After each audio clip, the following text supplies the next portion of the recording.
Jennifer Lopez, the dazzling queen of the stage and silver screen, has always maintained a powerful image, glamorous, fierce, and in control. But behind the glittering gowns and red carpet smiles lies a storm the public was never meant to see. In just the past few weeks, whispers have turned into headlines, and the private world of J.Lo is unraveling in real time. From cryptic social media posts to explosive courtroom showdowns and a rushed hospital visit that left fans gasping for answers, the icon's carefully curated life is spiraling into a whirlwind of secrets and emotional chaos. Sources close to the star claim that what began as a legal battle over a private business deal quickly spiraled into something much deeper and much darker. Rumors of betrayal, family tension, and sudden health scares have sparked panic among loyal followers. And now, footage of Jennifer leaving a courthouse visibly shaken, only to be rushed to an LA hospital hours later, has sent shockwaves across the entertainment world. What's really going on behind closed doors? Is it stress, heartbreak, or something more serious? One thing's for sure. This is not the Jennifer Lopez the world thought they knew. It all began with a quiet court summons, the kind that celebrities try to keep buried, far from the flashing lights of paparazzi or the reach of gossip blogs. But in Jennifer Lopez's case, there was no hiding what would erupt into a legal and emotional catastrophe. On the morning of April 2nd, J.Lo arrived at the downtown Los Angeles courthouse. In a tailored beige suit, oversized sunglasses shielding eyes that couldn't mask the tension beneath. At first glance, it seemed like another celebrity legal appearance. Routine, maybe civil. But eyewitnesses described a different scene altogether. One onlooker said, "She looked like she hadn't slept. Not just tired, wrecked. You could see it in her walk." Inside the courtroom, things turned explosive within the first 30 minutes. According to leaked transcripts and reports from those present, the case wasn't about a standard business dispute or minor endorsement fallout. It was personal, deeply personal. Allegedly, the proceedings centered around a private family trust, one connected to J.Lo's late aunt, a woman who helped raise her and remained a foundational figure in her Bronx upbringing. The trust, estimated to be worth over $28 million, had recently come under scrutiny after documents surfaced showing discrepancies, missing funds, unauthorized transfers, and signatures that didn't match. The name at the center of the scandal? Rodrigo Serrano. An estranged cousin of Jennifer's on her father's side, Rodrigo had remained out of the spotlight for years. But today, he wasn't just back. He was suing Jennifer Lopez over alleged mishandling of the family trust. His claims were explosive. That Jennifer used her celebrity power and private legal muscle to isolate the fund, disempower other heirs, and redirect legacy money toward personal projects. J.Lo's legal team fired back immediately, calling the accusations baseless and defamatory, painting Rodrigo as a jealous, opportunistic relative seeking a payout after years of estrangement. But that wasn't even the most shocking part. In a rare break from her tightly managed public demeanor, Jennifer reportedly stood up mid-hearing, tears welling in her eyes, and declared to the courtroom, "You have no idea what I sacrificed to protect this family. And this is how you repay me," gasps filled the courtroom. Some even say Ben Affleck, who had accompanied her discreetly and remained out of sight in the hallway, tried to step in but was told by security to remain outside.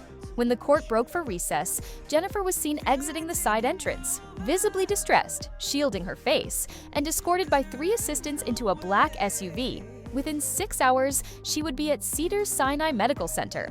And that's where things took a turn no one expected. By the time the SUV pulled into Cedars-Sinai's private emergency bay, the rumors had already begun to swirl. Jennifer Lopez hospitalized after explosive courtroom drama. Is J.Lo suffering from a secret illness? Ben Affleck races to the ER. Jennifer's collapse stuns fans. But the truth, or what little of it the public could glimpse, was stranger than anyone expected. According to a source, inside the hospital's VIP wing, Jennifer arrived pale, shaking, and barely able to walk without assistance. Staff were reportedly instructed to clear the entire east corridor of the building. Security cameras were shut off. Even phones were temporarily restricted. Something serious was happening, but no one was allowed to talk. Later that evening, Ben Affleck was photographed entering through a side door, face drawn, hoodie up, phone clutched in a white-knuckled grip. He stayed inside for nearly 4 hours. And when he left, he looked broken. Not angry, Not frustrated, just shattered. Fan theories ran wild. Was it exhaustion, a breakdown, a secret illness, or something more dramatic? Something that explained why Jennifer's team had gone into complete media lockdown? What we do know is that Jennifer remained in the hospital overnight for evaluation. But evaluation of what remains a mystery.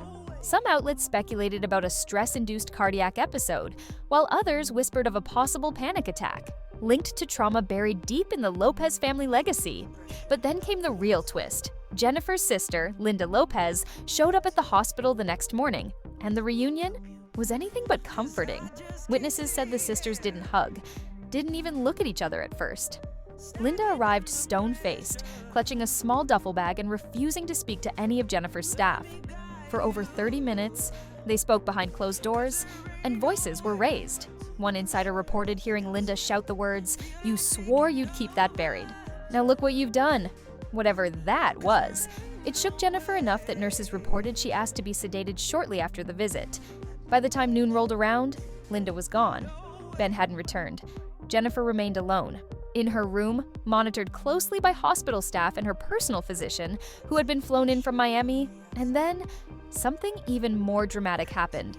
Jennifer's longtime manager, Benny Medina, arrived, but not with flowers or concern, with a legal folder. Security at the hospital reported a heated exchange between Benny and one of Jennifer's assistants in the hallway. The assistant was allegedly overheard saying, "This isn't the time, Benny. She's not well." But Benny insisted, and when he entered Jennifer's room, the door closed for 2 hours. No one knows what was said, but when he left, he was crying. This was no ordinary business meeting, and that's when fans really began to ask, what is happening to Jennifer Lopez? As the whispers turned into headlines and Cedars-Sinai became a fortress of rumors, the world outside Jennifer Lopez's hospital room descended into chaos. By mid-afternoon, paparazzi had gathered outside the facility, crowding the perimeter with cameras, drones, and high-stakes desperation. Security was doubled. Hospital staff were instructed to cover their badges. Even patients in adjacent rooms were quietly relocated to avoid leaks. Something about this was bigger than anyone expected. Back inside, Jennifer remained sedated. But, according to sources close to her medical team, the sedation wasn't just for rest, it was strategic. She was overwhelmed, emotionally, mentally. There were signs of extreme anxiety, maybe PTSD, one insider shared anonymously. But there was also something else, something she kept whispering under sedation. According to multiple nurses, she kept repeating a name, Isabel. No one on staff knew who Isabel was, but longtime fans did. Isabel Lopez, Jennifer's estranged cousin, once referred to in early interviews as the sister I never had. The two were inseparable throughout the 90s, appearing at red carpet events, family functions, and even co-owning a short-lived film production company. But then, almost overnight, Isabel disappeared from Jennifer's life. Completely. No explanation. No press coverage. Just gone. Until now. Because buried in the court filings Rodrigo Serrano submitted just days earlier was Isabel's name, and not just as a witness, as a co-claimant. The co-claimant. The woman Jennifer once called family was now siding with Rodrigo, claiming Jennifer manipulated both the family trust and multiple family members over the years to consolidate power and erase anyone who knew too much. The betrayal? Unimaginable. And it didn't end there. Just hours after this revelation came to light, a private audio recording was leaked to a gossip blog known for its ruthless takedowns. In it, a woman alleged to be Isabel can be heard saying, "She told me herself. After our aunt died, Jennifer said it would be better if the rest of us just disappeared. She said, no one gets to outshine the brand." The recording exploded online. Cancel J.Lo trended within hours, but not everyone believed it. Some fans immediately defended her, calling the recording a deepfake or taken out of context. Others argued that this side of J.Lo had been buried for years, that her rise to power had always come at a cost. "You don't build an empire without burning a few bridges," one viral tweet read. Maybe J.Lo just torched her own family. Meanwhile, Ben Affleck, now dodging press outside his own home, remained publicly silent. But insiders say the tension was spilling over. He's trying to be there for her, one source told Entertainment Scope. But this isn't just another tabloid rumor. This is decades of secrets collapsing all at once. And then, as if fate had a flair for timing, Another name entered the drama: Jennifer's ex-husband, Mark Anthony. According to multiple outlets, Mark was seen entering the hospital after hours through a back entrance. Alone, no entourage. Security attempted to block him, but he told them, "She needs someone who remembers who she was. Before the brand, before all of this." Mark stayed for just under 20 minutes. When he left, his eyes were red. Whatever he saw or heard in that room, it left a mark. By midnight, the hospital room was dark. Silent, except for the soft hum of machines and the slow, measured beeping of the heart monitor beside her. Jennifer stirred, her eyes fluttered open, groggy, disoriented, but aware. The moment she sat up, 2 nurses rushed in. One tried to guide her back down, but she raised a hand, shaking, but firm. "I'm awake," she whispered. "No more sedatives." They exchanged glances, unsure. "Miss Lopez, your doctor, get him. But I'm not going back under." Her voice was hoarse, but her eyes had hardened. The fog of sedation was lifting, and with it came the memories: the courtroom, Rodrigo, the betrayal, and most of all, Isabel. By the time her private physician entered the room, she was already sitting upright, IV still taped to her arm, flipping. Through her phone, headlines, tweets, clips. She saw the photo of Mark Anthony leaving the building, the audio leak, the trending hashtags, and she didn't flinch. Instead, she said something no one expected. "Schedule a press conference." The doctor blinked. "Jennifer, you're not in a state to? They're speaking for me. I'm done letting them." Within an hour, her team arrived. Her lawyers, a crisis PR manager, even a high-level rep from her record label. They all tried to convince her to stay quiet, to let the legal process play out, but Jennifer wasn't listening. Because while they argued, she was watching something else on her phone, a message sent from an unknown number. It was a photograph, grainy, old RA-scanned image of what looked like a handwritten letter. The signature at the bottom, Isabel Lopez, and above it, in Isabel's handwriting, "You know I had no choice. They were going to leak the tapes. I told them to cut my name. I never wanted to be part of this." Jennifer's hands trembled as she read it again. So Isabel hadn't betrayed her, or had she? Was it guilt or a calculated move to protect herself? One thing was certain: someone else was behind this. By early morning, Jennifer was discharged. She left in a plain hoodie and sunglasses, slipping into an unmarked vehicle as fans shouted prayers and paparazzi flooded the parking lot. But she didn't go home. She went to a private residence in the Hollywood Hills, where her team had secured a safe space for her next move. That's where she made the call to her father, the man she rarely mentioned, the man the public barely knew. "Dad," she said, her voice shaking. "They're coming for the family. I don't know what to do." There was silence on the line, then a heavy breath. "You go public," he said, "but only with the right truth." Jennifer wiped a tear from her cheek. "And what's that?" "The one they can't weaponize." Within 24 hours, Jennifer Lopez would walk into a room filled with reporters, cameras, and flashing lights. And nothing would ever be the same again. The room was packed. Dozens of reporters, photographers, cameramen. They had been told this would be a short statement from Jennifer Lopez, a response to the recent media chaos. No one expected her to walk in alone. No entourage. No publicist, no stylists, just J.Lo. In a simple black dress, hair pulled back, eyes raw but steady. The cameras clicked in bursts as she stepped up to the podium. She didn't read from a teleprompter. She didn't unfold a prepared statement. She just began to speak. "I know there have been headlines, some true, some twisted, some meant to hurt." She paused, exhaled deeply. "Yes, there was a court case. Yes, I was hospitalized. Yes, my family is fractured in ways I never imagined." The room was dead silent. Even the most seasoned reporters didn't breathe. "But I'm not here to defend rumors. I'm here to tell you the truth. My aunt left behind a trust meant to protect generations of our family. I was asked to manage it, not for power, not for profit, but because I was the only one in the room who had built something big enough to guard it." She leaned into the mic now, voice sharpening. "I never touched that money for myself. Not once. But people I loved, people I trusted, let greed poison everything we built. And when I didn't give them what they wanted, they turned on me. Rodrigo. Isabel. You know what you did?" Gasps. "Not one. Multiple." She said their names. Out loud, in public. I have proof, emails, recordings, bank statements. And you know what? I'm not afraid anymore. She took out a flash drive and held it up. It's all on here, and it's going to the authorities. The room exploded with flashes. Voices shouted questions, but Jennifer didn't stop. To my fans, I love you.